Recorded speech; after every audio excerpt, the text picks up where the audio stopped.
हिमाचल प्रदेश के पूर्व मुख्यमंत्री जयराम ठाकुर ने मुख्यमंत्री सुखविंदर सिंह सुक्खू पर निशाना साधा है। जयराम ठाकुर ने कहा कि मुख्यमंत्री का नीति आयोग की बैठक में ना जाना दुर्भाग्यपूर्ण है। इसे राजनीति से अलग रखना चाहिए। राजनीति करने के तो बहुत सारे मौके मिलते हैं, लेकिन इस तरह के मामलों में राजनीति नहीं करनी चाहिए। मुख्यमंत्री को पहले प्रदेश हितों को आगे रखना चाहिए। नीति आयोग की बैठक में शामिल न होने से राज्य को नुकसान होगा। यहाँ मुख्यमंत्री के पास राज्य के हितों को आगे रखने का मौका था, लेकिन उन्होंने यह मौका गवा दिया। जयराम ठाकुर ने कहा कि हिमाचल प्रदेश एक छोटा सा राज्य है और यहाँ केंद्र सरकार का सहयोग मिलना बेहद जरूरी है। मुख्यमंत्री सुखविंदर सिंह सुक्खू और उनके मंत्री सिर्फ बड़ी बड़ी बातें करते हैं। बीते साल आई आपदा के बाद अब तक पुनर्निर्माण का कार्य नहीं हो सका। मंडी में 12 पुल टूटे, लेकिन अब तक एक भी पुल का निर्माण नहीं हुआ। सवाल यह भी खड़ा होता है कि क्या राज्य सरकार ने जो राशि बांटी वह आपदा प्रभावितों तक पहुंची भी या नहीं। उन्होंने कहा कि हिमाचल प्रदेश की आर्थिक स्थिति ठीक नहीं है। प्रदेश के अस्पतालों में हिमकेयर का लाभ मरीजों को नहीं मिल रहा है। आर्थिक संसाधनों को जुटाने के लिए राज्य सरकार की ओर से बनाई गई कैबिनेट सब कमेटी सिर्फ रस्म अदायगी जैसी है। सर, मुख्यमंत्री जी का नीति आयोग की बैठक में ना जाना कितना मानते हैं आप? मैं समझता हूँ ये बहुत दुर्भाग्य है कि ऐसी बैठकों में भी राजनीति करना ये उचित नहीं होता है। ये बहुत महत्वपूर्ण बैठक होती है जिसकी अध्यक्षता प्रधानमंत्री जी करते हैं, वित्त मंत्री जी उसमें उपस्थित होते हैं। और अभी हाल ही में जो बजट पारित हुआ है और ये बजट पेश हुआ है, उस बजट में जैसे मुख्यमंत्री या इंडिया गठबंधन के साथ सारे नेता कह रहे हैं कि उनकी अनदेखी हुई है, तो उनके पास अवसर था इस बैठक में जाते और जा कर के अपनी बात कहते। और निश्चित रूप से कुछ विषय अगर छूट जाते हैं तो नीति आयोग की बैठक में अपनी बात कह करके उनको शामिल किया जा सकता था। लेकिन इस तरह से राजनीतिक दृष्टि से कि हम नहीं जाएंगे और बैठक का बहिष्कार करेंगे, इससे प्रदेश का बहुत बड़ा नुकसान हुआ है। मुख्यमंत्री जी, आप प्रदेश के चुने हुए सरकार के मुख्यमंत्री हैं। हिमाचल का हित आपके लिए सर्वोपरि होना चाहिए और राजनीति के लिए अवसर बहुत सारे हैं जहां राजनीति कर सकते हैं, राजनीतिक बात कर सकते हैं। और ऐसे अवसर पर आपने जब राजनीति की है, इसका खामियाजा हिमाचल प्रदेश के लाखों लोगों को उठाना पड़ता है। जहां उनके मुद्दों को आप प्रभावी ढंग से केंद्र के समक्ष जब नहीं रखते हैं तो स्वाभाविक रूप से जो केंद्र से जो मदद आपको मिलनी है वो मदद आपको मिलने में कठिनाई आती है। तो मैं समझता हूं कि बहुत गलत निर्णय था ये इंडिया गठबंधन का, और ये सिर्फ राजनीतिक से प्रेरित है और इससे प्रदेश का बहुत बड़ा नुकसान हुआ है।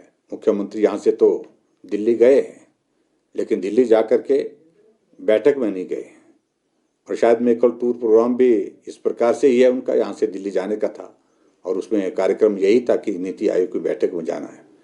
तो राजनीति की ये सारी बातें मुझे लगता है कि प्रदेश के लिए नुकसानकारी होंगी। और इन सारी चीज़ों को मैं सिर्फ यही कहूँगा कि हिमाचल प्रदेश एक ऐसा प्रदेश है जिसको हर कदम पर केंद्र सरकार के सहयोग की आवश्यकता है।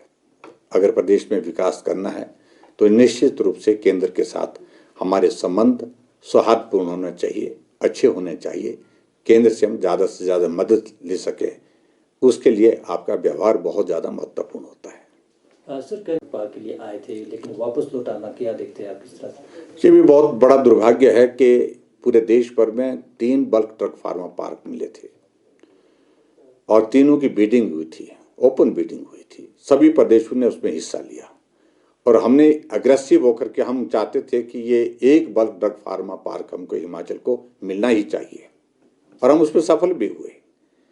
और सफल होने के बाद अब जिस प्रकार से वर्तमान कांग्रेस की सरकार है जो अपनी कंडीशन लगा रही है, 30 करोड़ रुपए जो केंद्र ने जारी भी कर दिया था उसको वापस करने की बात कह रही है, तो मैं समझता हूँ ये बहुत दुर्भाग्यपूर्ण है। केंद्र का ये प्रोजेक्ट है और इसमें terms and condition state government जो है वो डिसाइड नहीं कर सकती है। जिन टर्म्स एंड कंडीशन पर इसकी अलॉटमेंट बाकी 2 प्रदेशों को और भी हुई है, फिर तो वो भी कहेंगे कि हमारी भी टर्म्स एंड कंडीशन चेंज करिए। तो ये होता नहीं है।